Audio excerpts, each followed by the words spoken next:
ফল না পাকলে মিষ্টি হয় না, আবার পাকার পরে বেশি দিন গাছে যদি রেখে দেন পচে পড়ে যাবে।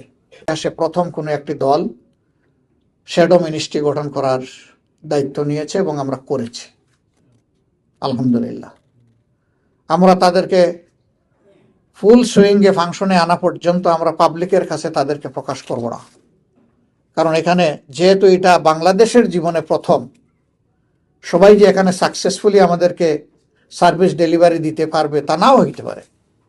এই জন্য একটু সময় তাদেরকে দেওয়া, এটা হচ্ছে বিবেকের দাবি, বাস্তবতার দাবি।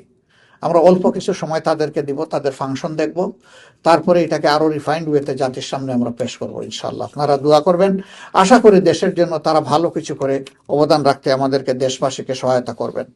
জুলাই সনদ নিয়ে সরকারের যে তালবাহানা তা মোকাবেলায় আপনারা পরিকল্পনাকে দুটো, আমরা তো শেষ বক্তব্যে বলেই এসেছি এবারকার শেষ ভাষণে, যে আমরা সংসদের ভিতরেও লড়ে যাব এবং দেশের বাইরেও জনগণকে সংগঠিত করে লড়ব। পৃথিবীর ইতিহাসে গণভোট ব্যর্থ হয়েছে এমন কোনো ইতিহাস নাই। বাংলাদেশে 4টা গণভোট হয়েছে। প্রথম গণভোট জিয়াউর রহমান সাহেবের হাতে, দ্বিতীয় গণভোট এরশাদ সাহেবের হাতে, তৃতীয় গণভোট বেগম জিয়ার হাতে, চতুর্থ গণভোট এই জুলাই বিপ্লবের পরে। বাকি 3 গণভোট যেভাবে কার্যকর হয়েছে, সময়ের ব্যবধানে ইনশাআল্লাহ এই গণভোটের রায় আমরা জনগণকে সাথে নিয়ে আদায় করেই ছাড়বো ইনশাআল্লাহ। এর মাঝখানে কোনো আপোষ নেই, আপোষ হবে না। তবে সে সরকার যদি দেশের জন্য, জাতির জন্য ভালো কিছু করে এটা সমর্থন দেবে, যদি অন্যায় কিছু করে তারা সমস্ত যুক্তি এবং শক্তি দিয়ে প্রতিবাদ করবে। আমাদের ভূমিকা এখানে, আমরা এটাই করবো। আপনি পছন্দ করেন আর না করেন, ইটস ইওর ম্যাটার। আমরা একটা ফাংশনিং বিরোধী দল হিসাবে, দায়িত্বশীল বিরোধী দল হিসাবে আমরা দায়িত্ব পালন করছি। সরকারের সকল কাজে অন্ধভাবে বিরোধিতা করা আমাদের দায়িত্ব নয়। আবার সরকারের অন্যায় যেটা, এটা নীরবে সহ্য করা আমাদের দায়িত্ব নয়।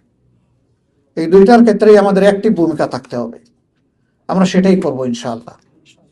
এটা সংসদের ভিতরেই জানিয়ে দিয়েছি। ভালো কাজ করবেন, সহযোগিতা পাবেন, মন্দ কাজ করবেন, অবশ্যই আমরা প্রতিবাদ করব, আমরা নীরব থাকবো না। এবং প্রথম অধিবেশনে আমরা সেই কাজটাই করেছি, এর বাইরে আমরা কিছু করিনি।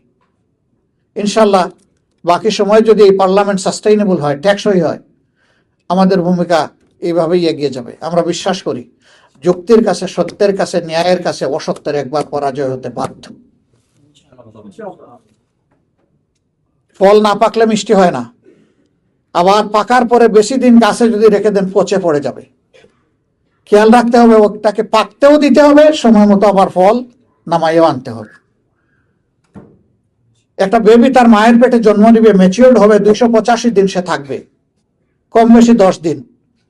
4 মাসের মাথায় যদি বেবির জন্ম হয়, ওই বেবি বাঁচে না। ওকে পর্যাপ্ত অক্সিজেন এবং নিউট্রিশন দিতে হবে। এই দেশ আমার, এটা সরকারি দলেরও নয়, বিরোধী দলের নয়, দেশ আমাদের সবার। সরকারি দল আর বিরোধী দলকে ওনাদের কাছে কি দেশবাসী দেশ ইজারা দিয়েছে নাকি যে বাঘ বাটুরা করে খাবে? দেশবাসীর পাহারাদার হিসাবে নিযুক্ত করা হয়েছে।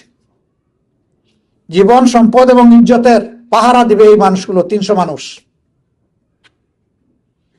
এদের মধ্যে থেকে যারা পাহারা দিবে তারা সত্যিকারের দায়িত্বশীল দেশপ্রেমিক নাগরিক, প্রতিনিধি। আর যারা নিজের পেট ভরতে থাকবে, চুরি করবে, বিদেশে মুদ্রা পাচার করবে, মানুষের সম্পদ লুণ্ঠন করবে, ব্যাংক ডাকাতি করবে, এরা দেশের দুশ্মন। আমরা দুশ্মন মানতে চাই না, আমরা দায়িত্বশীল নাগরিক হয়ে আমাদের দায়িত্ব পালন করতে চাই। আপনারা দোয়া করবেন ইনশাআল্লাহ। আমরা কাউকে ছাড় দিয়ে কথা বলবো না, কিন্তু আমরা আবার মুখ থাকতে হাতের মধ্যে মুগুর নিয়ে, হাতুড়ি নিয়ে, মাথায় হেলমেট লাগিয়ে আমরা কারো উপর আক্রমণও করব না। এটা সভ্য জগতের আচরণ নয়। আমরা যে জুলাইকে ধারণ করি, সম্মান করি, আমাদের কথায় নয়, আমরা কাজে তার প্রমাণ দিতে চাই। আপনারা দেখেছেন সংসদে নারী সদস্যদের নেওয়া হয়েছে, তারা শপথ নিয়েছেন। জামাতে ইসলামী পেয়েছে মাত্র 11 জন। তার মধ্য থেকে একজন শহীদের মাকে আমরা নিয়ে গেছি, তিনি জামাতে ইসলামীর লোক নন, তিনি জাতির মা। বছরের সন্তান শহীদ হয়েছে। বাবাকে বলেছিল, বাবা টেলিভিশনে দেখতে পাচ্ছি মানুষ এখানে লড়াই করছে, আমার নিয়ে যাও, 2 কিলোমিটার দূরে বাসা। বাবা বললেন, তুমি ছোট। আমি ছোট হলে কি হবে, আমার সাহস আছে, আমার নিয়ে যাও।